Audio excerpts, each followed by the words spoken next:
Let me ask you something that might make you blush. When was the last time you felt that delicious tingle of anticipation, knowing you and your partner were about to share some intimate time together? If it's been longer than you'd like, you're certainly not alone, but here's what the happiest couples over 60 know that others don't.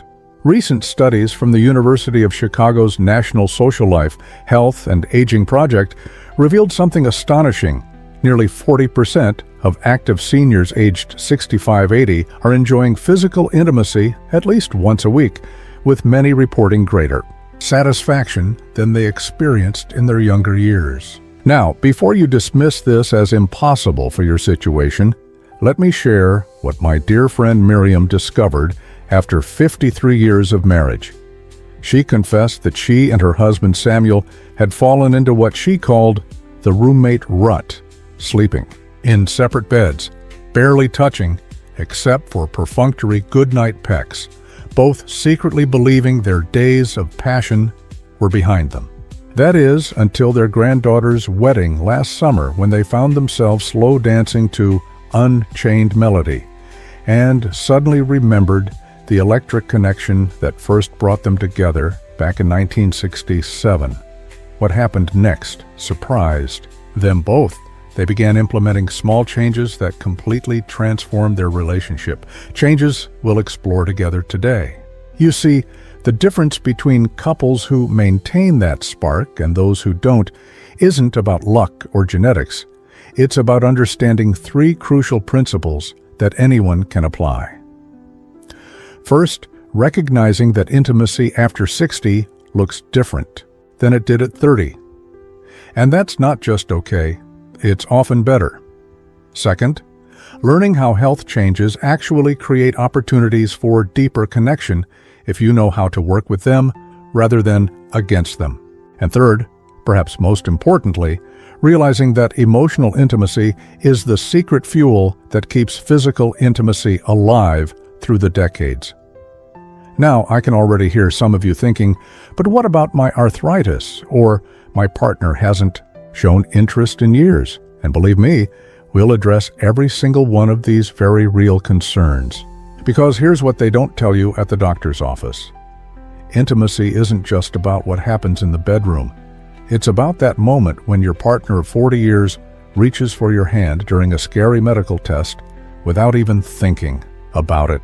It's about laughing together in the grocery store over some private joke no one else would understand. It's about the deep, wordless comfort of being truly known by someone who's seen you through decades of life's ups and downs. And if you're single, these principles apply just as powerfully to how you connect with yourself and others. My neighbor Arthur, widowed at 72, discovered this when he started dating again. It's not about recapturing youth, he told me. It's about discovering parts of myself I never had time to explore before. So whether you're in a decades-long marriage, newly single, or somewhere in between, what we're discussing today could quite literally change how you experience this chapter of your life. Because here's the beautiful truth no one talks about. The capacity for deep, meaningful connection doesn't diminish with age. In many ways, it grows richer, like a fine wine that's had time to develop its most complex flavors. But just like that wine, it needs the right conditions to flourish, and that's exactly what we'll explore together.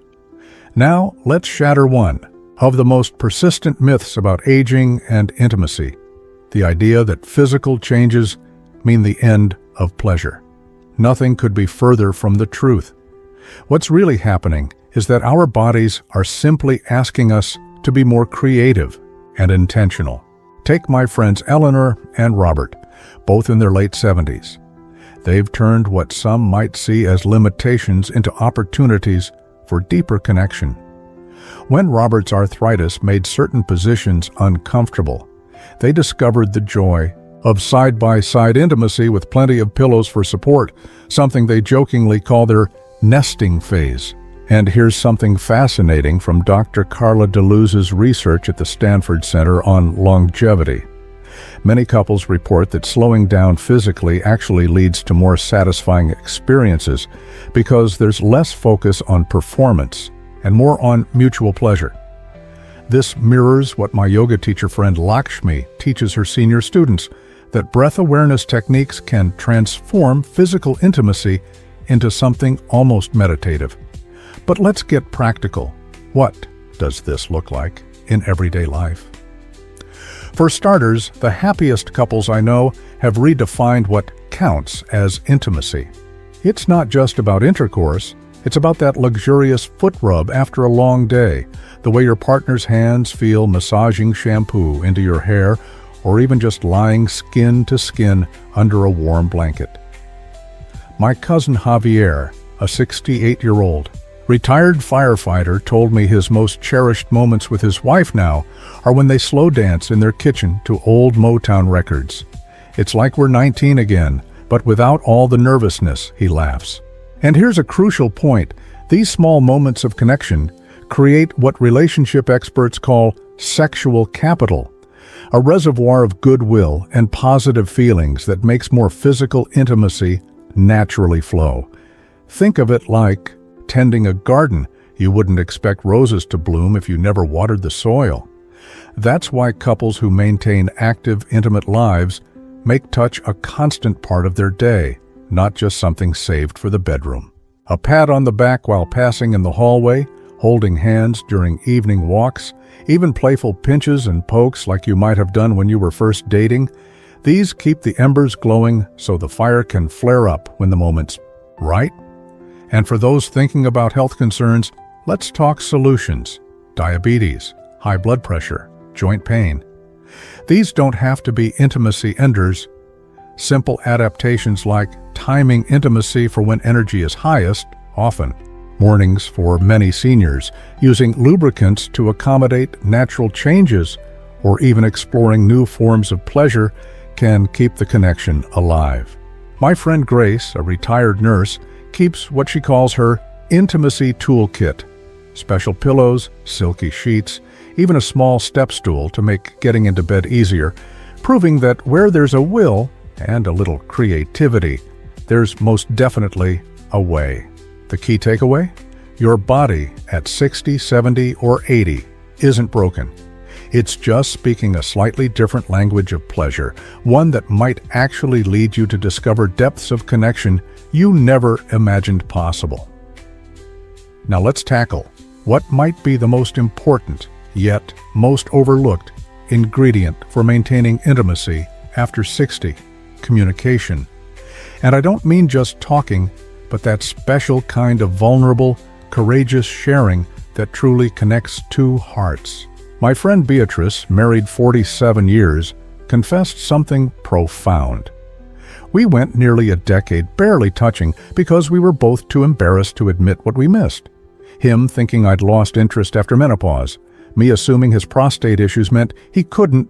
Her voice broke as she described how one honest conversation during their anniversary dinner changed everything. This mirrors findings from the Kinsey Institute showing that couples who discuss intimacy openly report 62% higher satisfaction, yet fewer than 30% of seniors regularly have these conversations. Why? Because we grew up in an era where these things weren't discussed, where good manners meant avoiding uncomfortable topics. But here's the beautiful truth. The talk gets easier with practice, and the rewards are immeasurable. Start small. Try what relationship coach David calls the compliment bridge. I've always loved how or remember when we used to? These positive openings create safety. Next, embrace what I call seasoned lovers. Language, gentle, specific phrases like, would you be open to trying? Or, I've been dreaming about. My neighbor Hiroshi, 72, shared how he and his wife created a wish list they keep in their nightstand, sometimes scribbling desires too shy to say aloud, then discussing them during their weekly coffee date. And here's where the technology can help. Many couples find texting or emailing about intimacy easier at first, allowing time to compose thoughts. But the real magic happens when we listen, truly listen. to our partner's needs without judgment. That's what transformed my friends Maria and Carlos's marriage after his heart surgery. Instead of assuming he couldn't be intimate, Maria simply asked, "How would you like to be close now?" His answer, more cuddling, kissing, and just being skin to skin, opened a new chapter of tenderness they both adore. Now, if you're finding this helpful, I'd love for you to join our growing family of vibrant seniors rewriting the rules of aging. Hit that subscribe button because what's coming next might just change your relationship forever.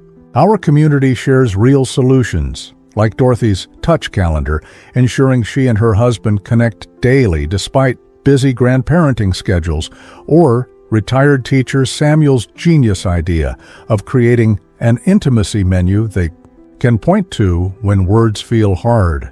Because here's what decades have taught me: the couples who thrive are those who keep learning about each other. Try this tonight. Ask your partner, what's one new way you'd like to feel close? Then truly listen.